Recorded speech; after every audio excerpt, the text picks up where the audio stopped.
cerita lo sama gue tuh hampir mirip, Bi. Kalau misalnya cerita lo itu tentang suami yang ngejual istrinya, kalau gue itu ayah ngejual anaknya. Oke. Ayah ngejual anaknya. Iya, Ke makhluk gaib. ke makhluk gaib. Aduh, cing.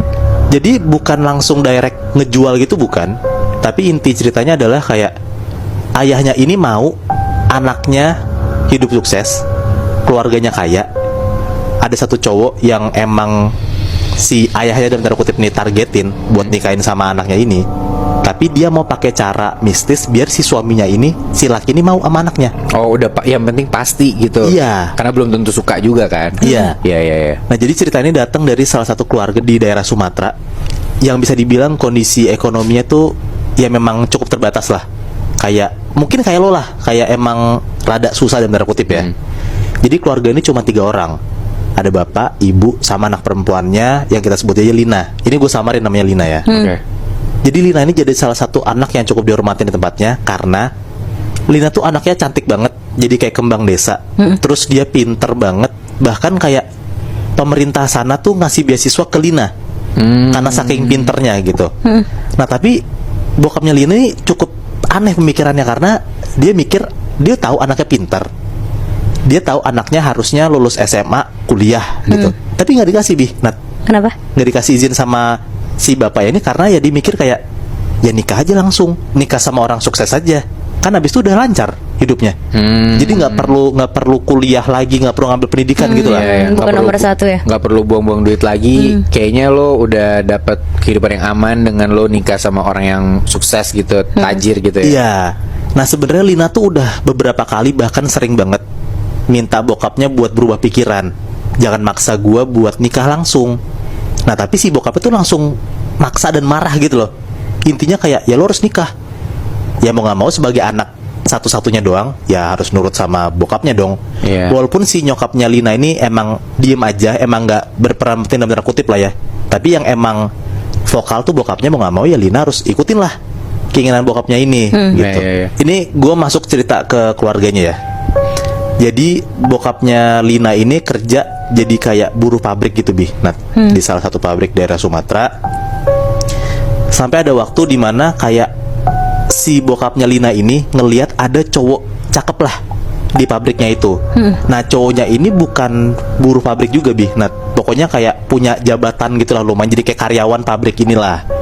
Nah bokapnya Lina ini selama beberapa minggu tuh selalu merhatiin si cowok ini, kayak mulai dari kapan dia datang, terus dia kerja berapa lama, sampai pulang kemananya pun diikutin sama bokapnya Lina.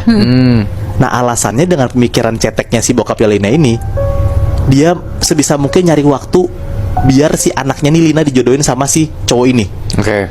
Nah karena waktunya sempit juga dan nggak ada waktu juga karena kayak nggak mungkin kasarannya buruh pabrik tiba-tiba nyamperin atasannya buat diajak ngobrol dan ngenalin anaknya. Ya nggak mungkin dong. Iya. Nah akhirnya karena bokapnya Lina ini udah bingung banget harus gimana ngenalin anaknya ke cowok ini, akhirnya bokap tuh pakai kayak jalan singkat gitu lah, jalan shortcut gitu buat pakai ilmu hitam.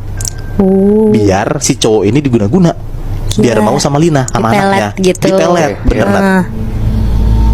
Nah akhirnya disamperin lah si orang pinter ini sama bokapnya Lina.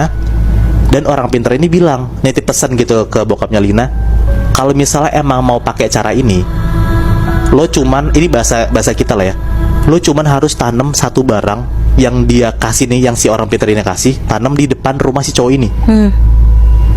Ya si bokapnya Lina kan udah tahu kan kayak rumahnya di mana, makanya diain aja tuh cepet tuh sama bokapnya Lina. Nah setelah 2 minggu akhirnya ditanamlah barang ini yang dikasih sama si orang pinter ini. Pas udah ditanam, bokapnya kepikiran buat masukin Lina ke dalam pabriknya ini, dipekerjakan gitu. Oke. Biar kayak tanpa disengaja Lina sama si cowok ini tuh ketemu gitulah. Iya.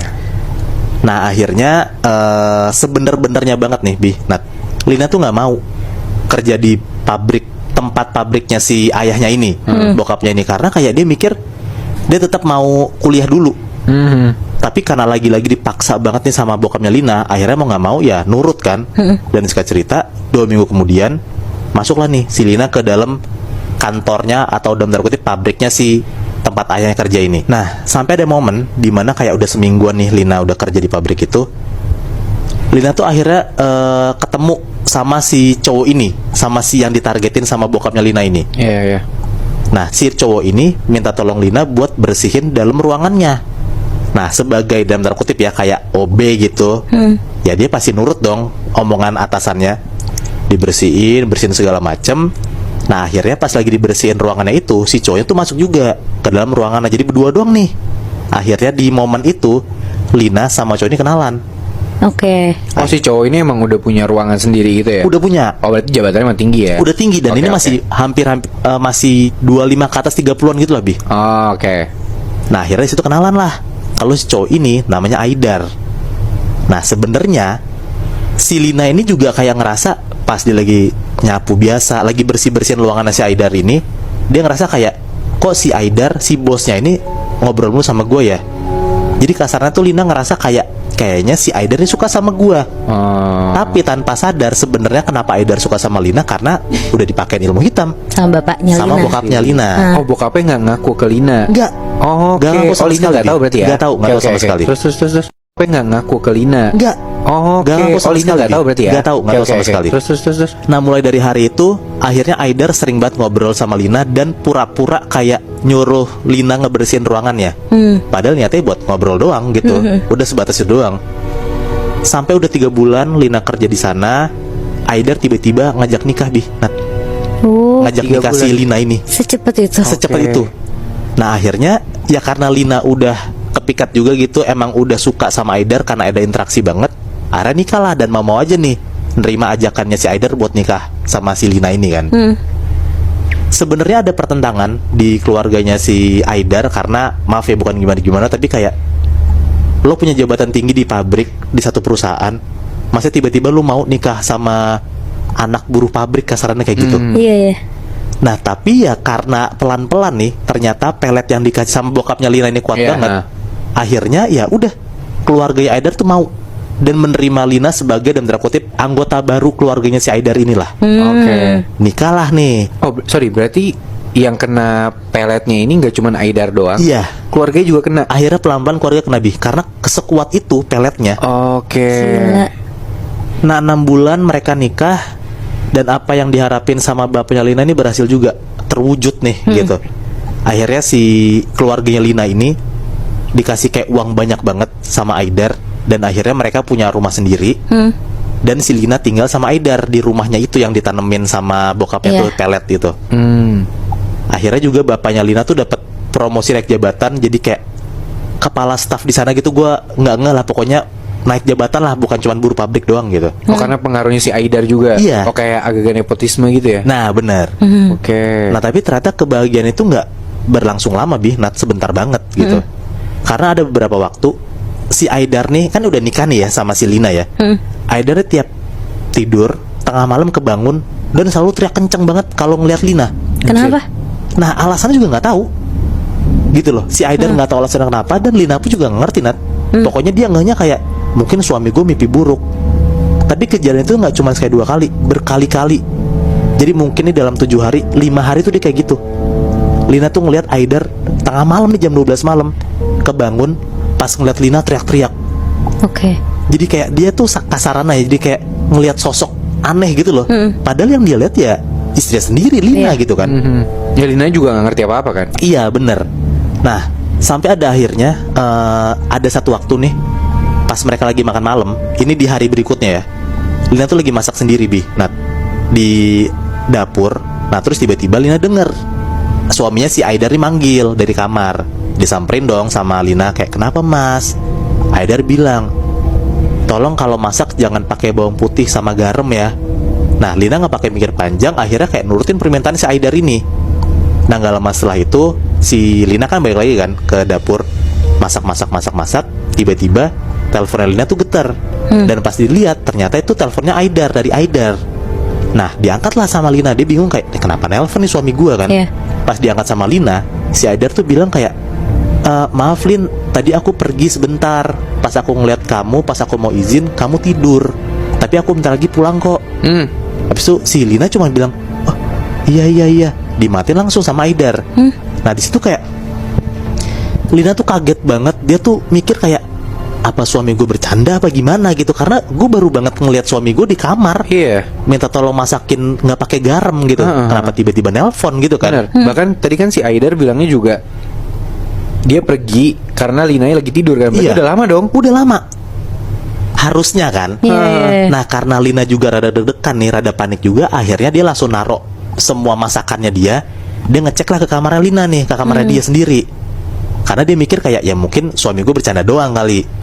Nah tapi Nat, pas Lina masuk ke kamarnya dia, Lina tuh ngeliat dengan jelas banget di kasurnya dia tuh ada cowok besar banget, badannya merah, lidahnya panjang, dan tatapan si sosok itu ngeliatin ke Lina. Gila. Ternyata yang ada di kasur itu ya bukan suaminya, bukan Aidar, Iya. si sosok ini gitu loh. Nah di situ tuh Lina bener-bener takut banget. Dia langsung keluar rumah dan dia langsung nelpon Aidar. Dia bilang lah kalau misalnya dia ngeliat ada sosok serem kayak gitu di kamarnya, dan dia minta tolong Aidar buat jemput si Lina ini dari rumahnya. Nah setelah kejadian si Lina tuh ngelihat ada sosok besar gitu, akhirnya rumah mereka tuh jadi sering diganggu sama roh atau makhluk halus gitu Nat. Aida tuh makin sering bangun tengah malam dan histeris yang sama kayak yang tadi, kayak ngelihat si Lina teriak-teriak kayak gitu.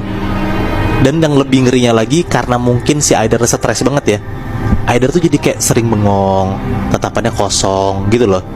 Nah Lina yang emang ngelihat suaminya kayak kenapa nih tiba-tiba kayak gini, dan dia sadar kayaknya dia nggak beres dari rumahnya karena dia ngeliat ada sosok kayak gitu. Lina tuh minta tolong sama ustadz dekat rumahnya buat dalam tanda kutip kayak ngusirin makhluk halus dari rumahnya gitulah. Iya. Akhirnya dipanggil si ustadz ini, dan singkat cerita ustadz ini datang ke rumahnya si Lina sama Aidar. Pas si ustadz ini masuk ke dalam rumahnya Aidar sama Lina, ustadz ini tuh nggak pakai ngomong apa-apa Nat, langsung keluar lagi. Kenapa? Padahal baru nginjekin kaki ke ruang tamunya gitu loh, Nat. Langsung keluar lagi. Iya. Ya si Lina langsung nyusulin si ustadz ya dong, dan nanya kayak kenapa kok tiba-tiba keluar Tat, kenapa gitu rumah saya gitu. Nah akhirnya ustadz itu bilang, di dalam rumah itu si ustadz itu ngelihat banyak banget makhluk halus Nat. Ada kuntilanak, ada pocong, ada sosok cowok yang badannya merah yang dilihat sama si Lina ini, dan bahkan banyak banget kayak tuyul rame lari-larian gitu. Jadi kasarannya rumahnya dia ini jadi kayak sarang setan. Iya. Dan ya Lina jadi makin panik dong, dia makin kayak ngerasa ada yang nggak beres dari tempat gua, dari rumah gua gitu. Nah di situ akhirnya si Lina tuh jadi kayak nge-begging gitu ke ustadznya buat kayak minta tolong ngebersihin rumahnya. Karena kalau misalnya bukan ustadznya ya siapa lagi gitu kan. Iya. Ya udah. Kalau cerita dari gue ini, cerita itu dari Padang Panjang, Sumatera Barat. Oke. Kejadiannya tuh sekitar tahun 90-an. Jadi ceritanya ada sepasang orang tua yang nganter anaknya ke ustadz. Gara-gara anaknya ini disantet. Kita sebut aja nama anaknya ini Bilkis ya. Oke.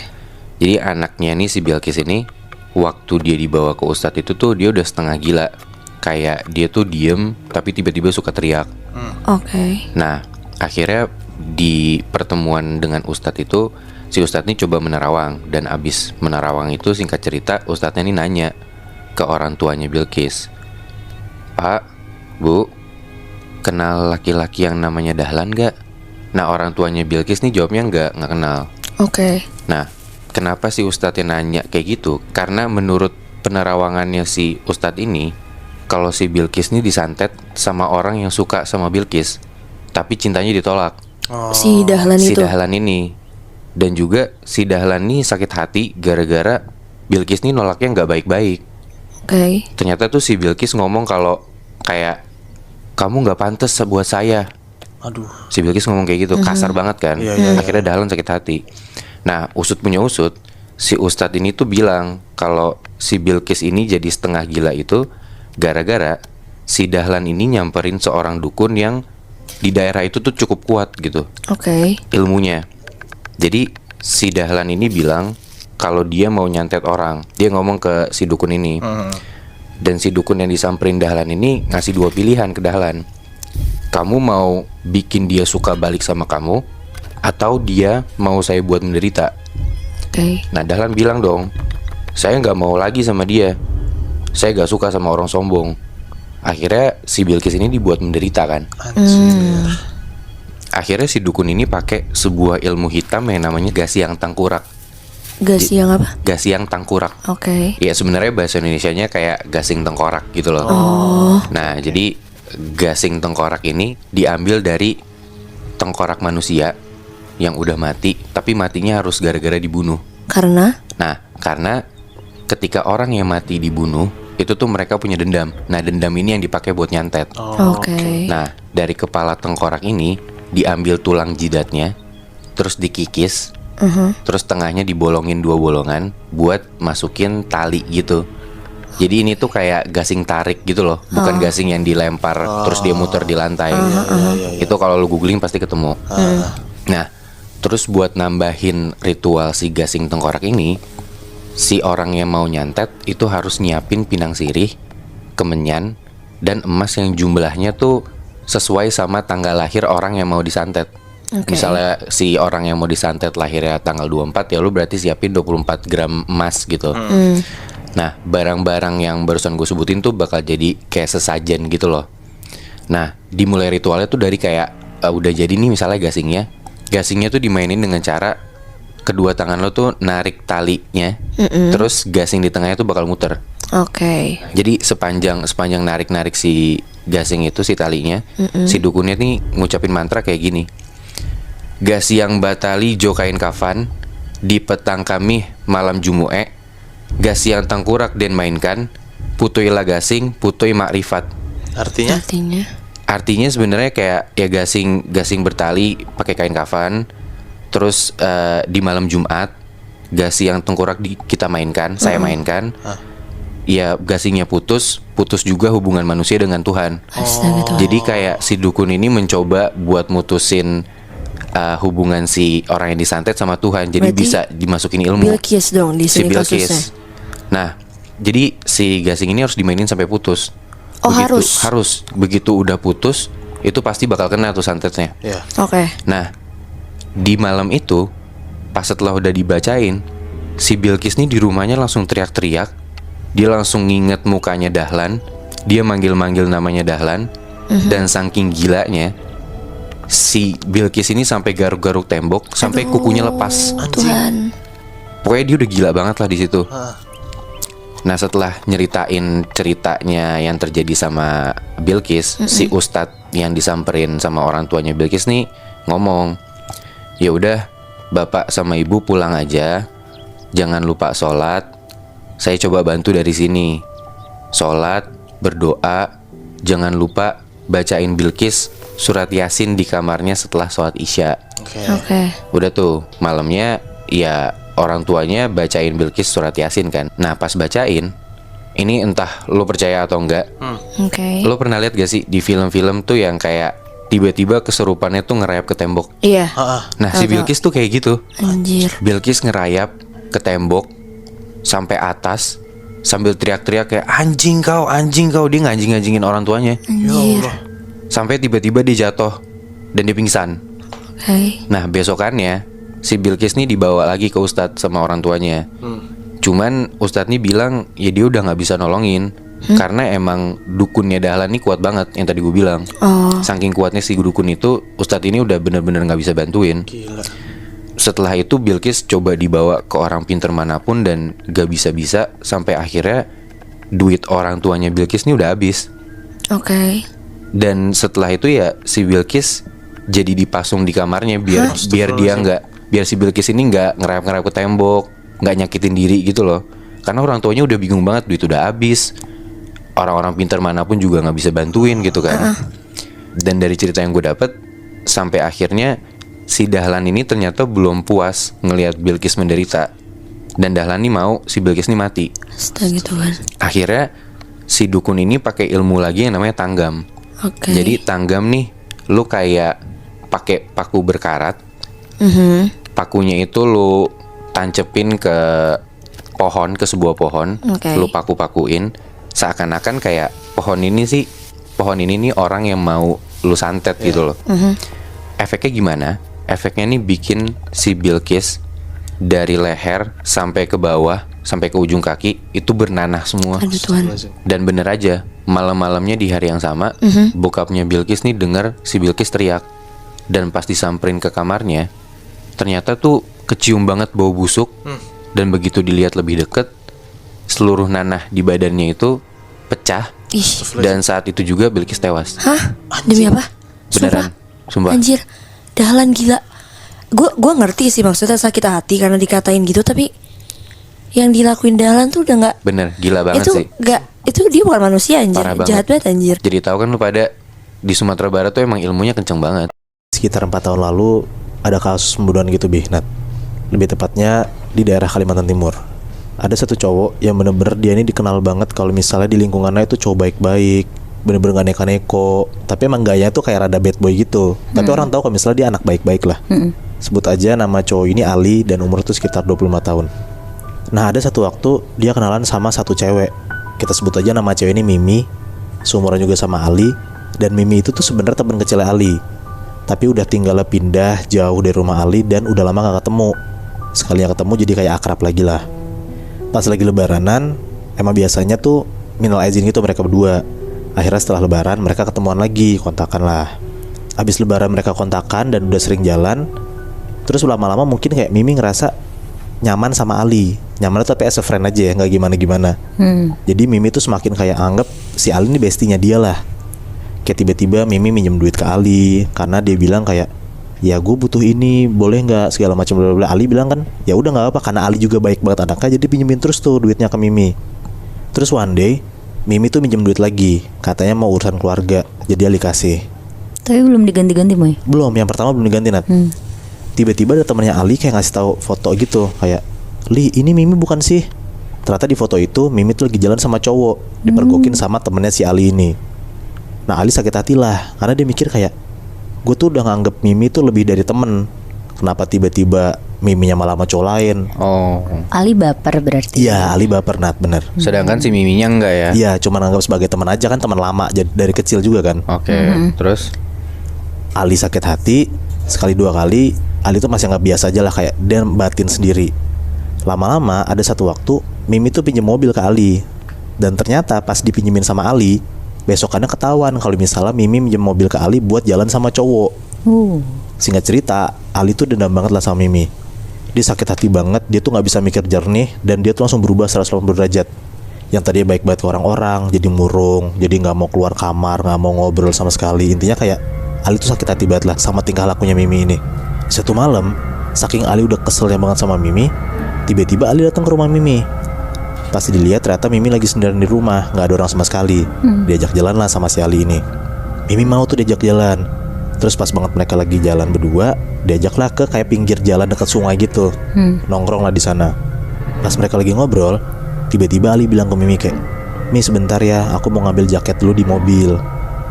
Terus ternyata Ali tuh gak ngambil jaket doang, tapi dia ngambil senjata tajam Nat, kayak ngambil pisau gitu. Waduh. Setelah dari mobil balik ke tempat duduk yang sebelah sungai itu, si Ali tuh ngomong, Mi makasih ya, kamu udah bikin aku kayak gini.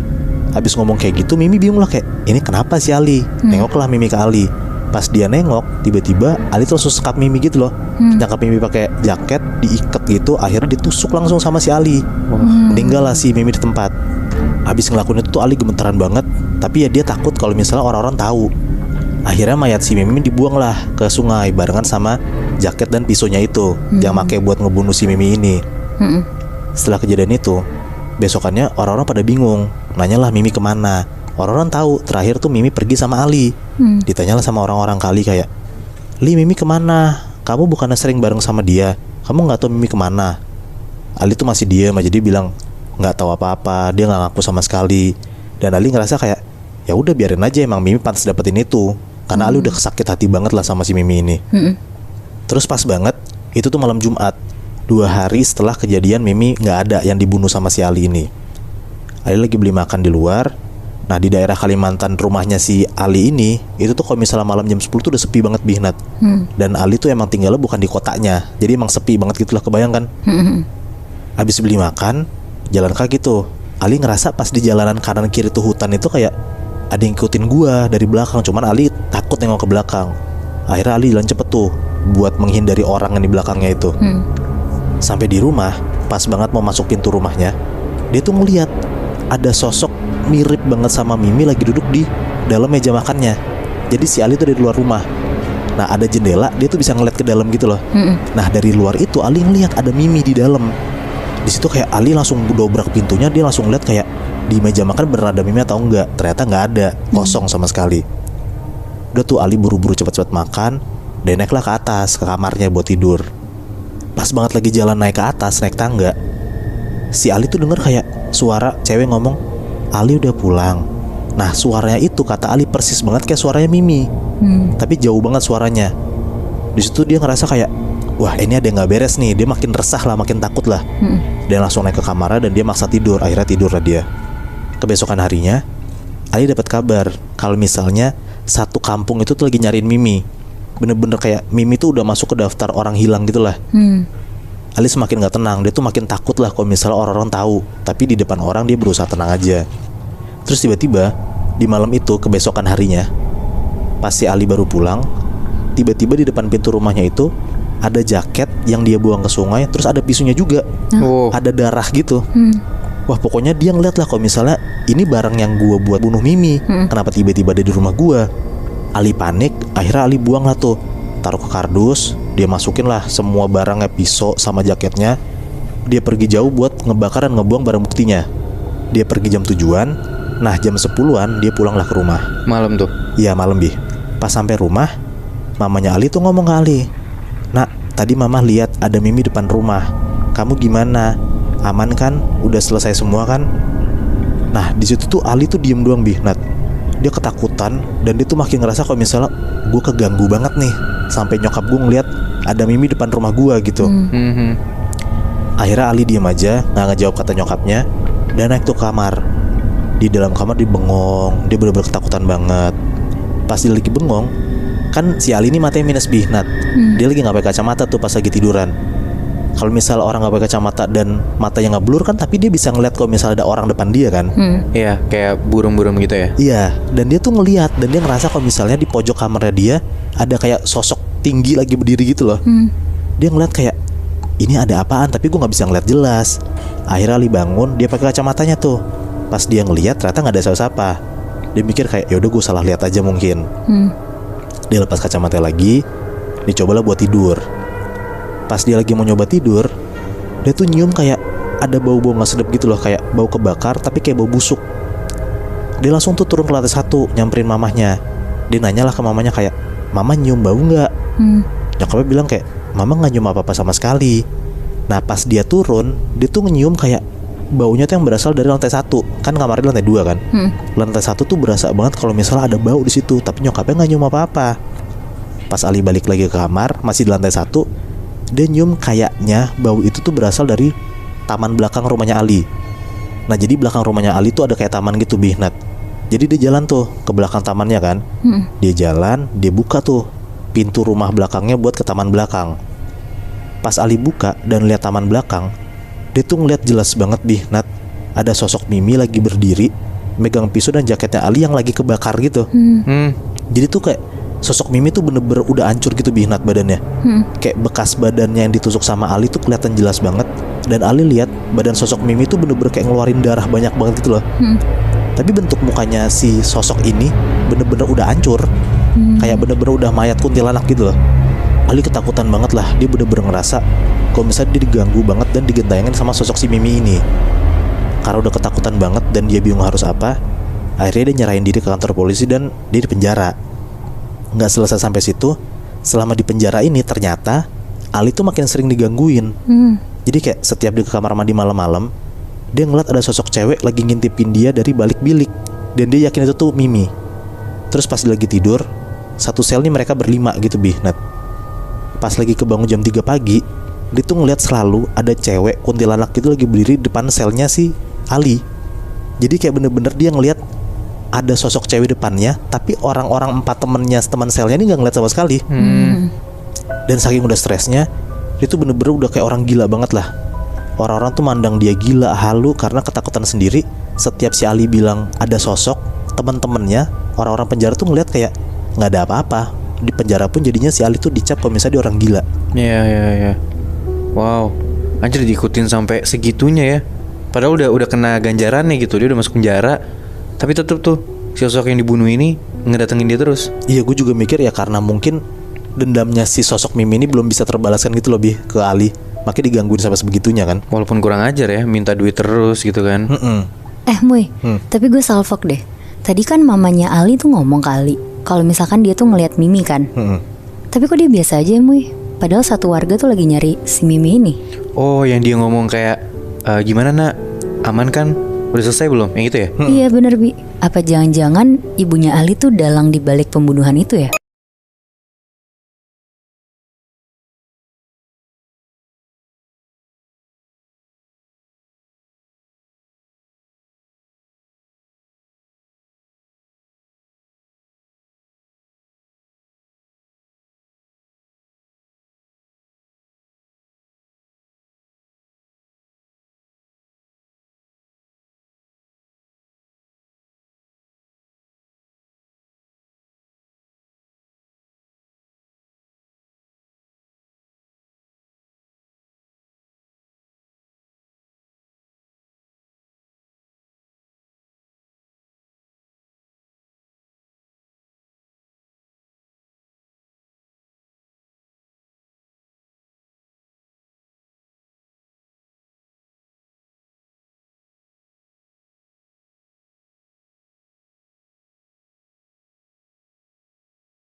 sekitar 4 tahun lalu ada kasus pembunuhan gitu Nat.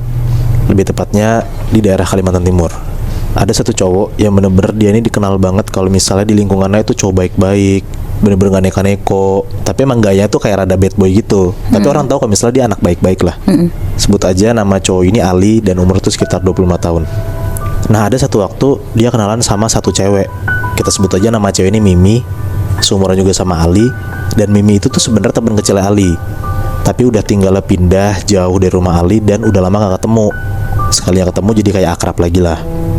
Pas lagi lebaranan, emang biasanya tuh minal aizin gitu mereka berdua. Akhirnya setelah lebaran mereka ketemuan lagi, kontakan lah. Abis lebaran mereka kontakan dan udah sering jalan. Terus lama-lama mungkin kayak Mimi ngerasa nyaman sama Ali. Nyaman tapi as a friend aja ya, gak gimana-gimana. Jadi Mimi tuh semakin kayak anggap si Ali ini bestinya dia lah.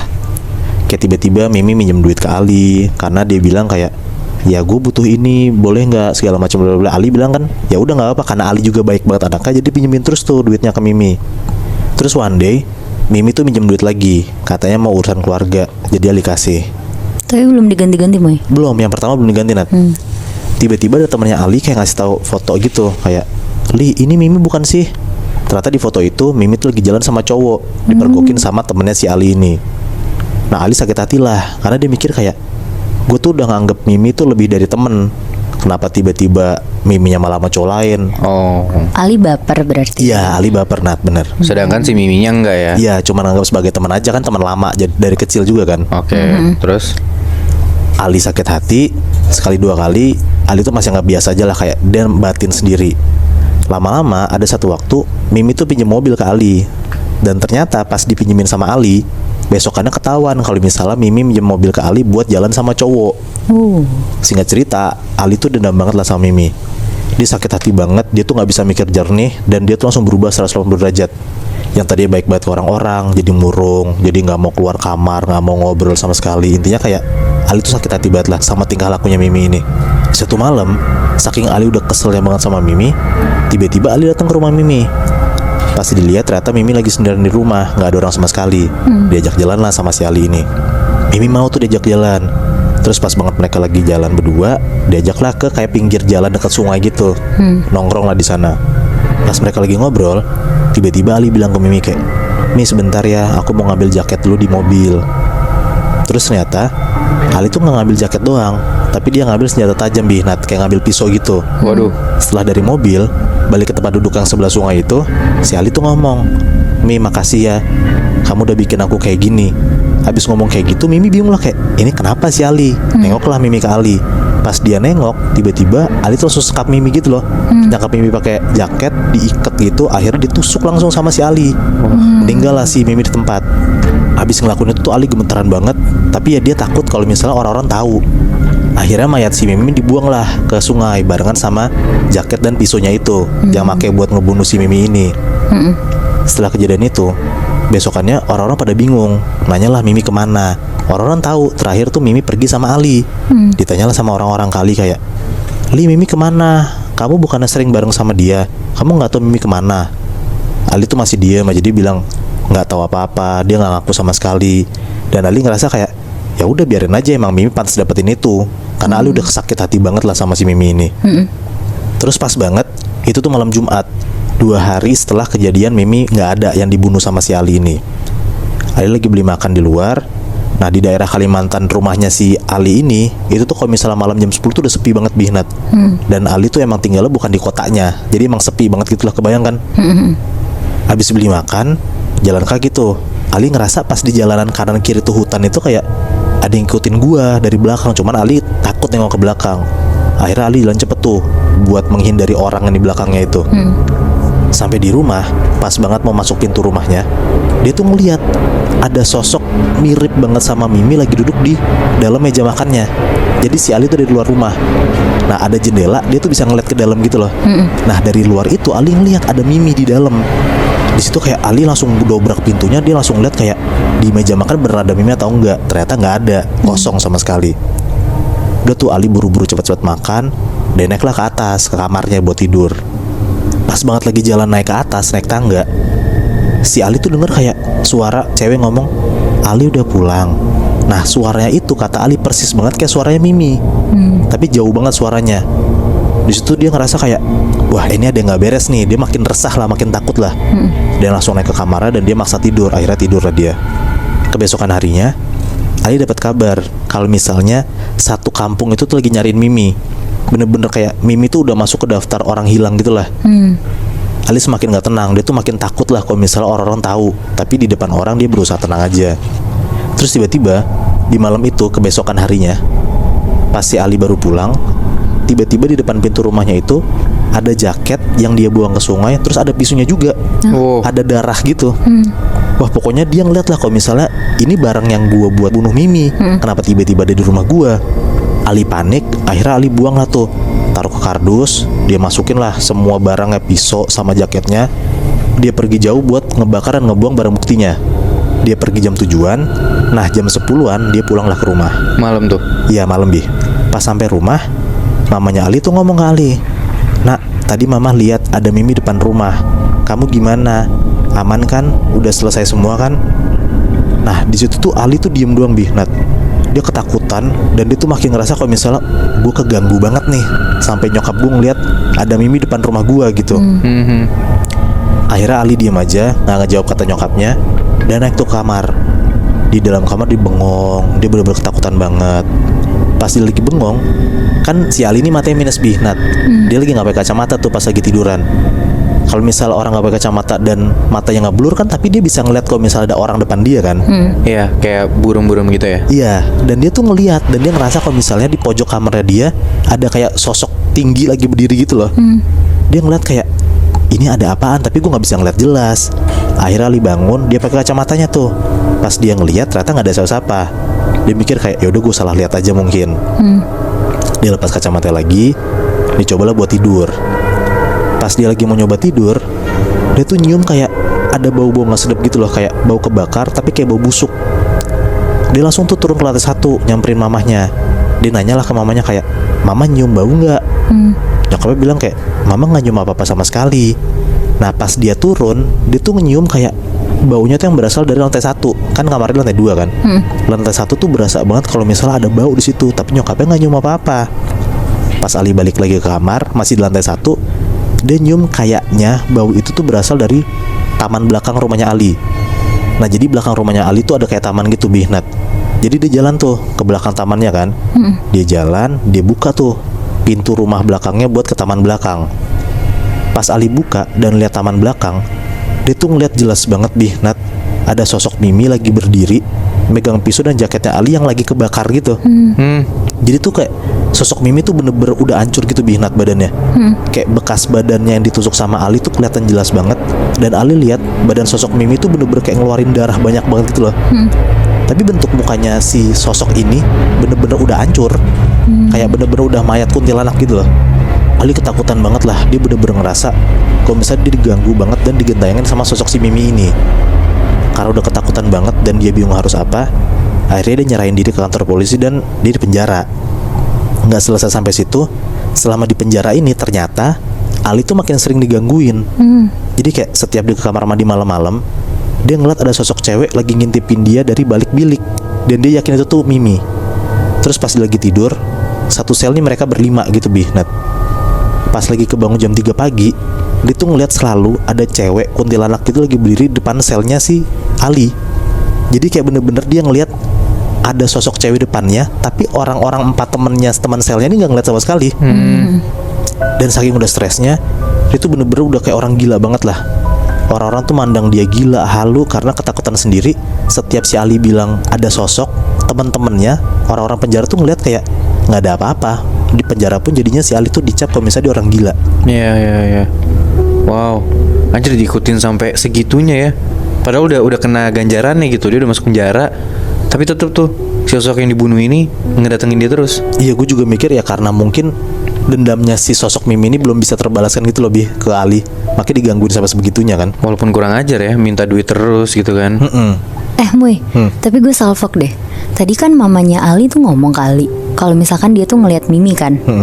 Tapi kok dia biasa aja Muy. Padahal satu warga tuh lagi nyari si Mimi ini. Oh, yang dia ngomong kayak gimana nak, aman kan? Udah selesai belum? Yang itu ya? Iya bener Bi. Apa jangan-jangan ibunya Ali tuh dalang di balik pembunuhan itu ya?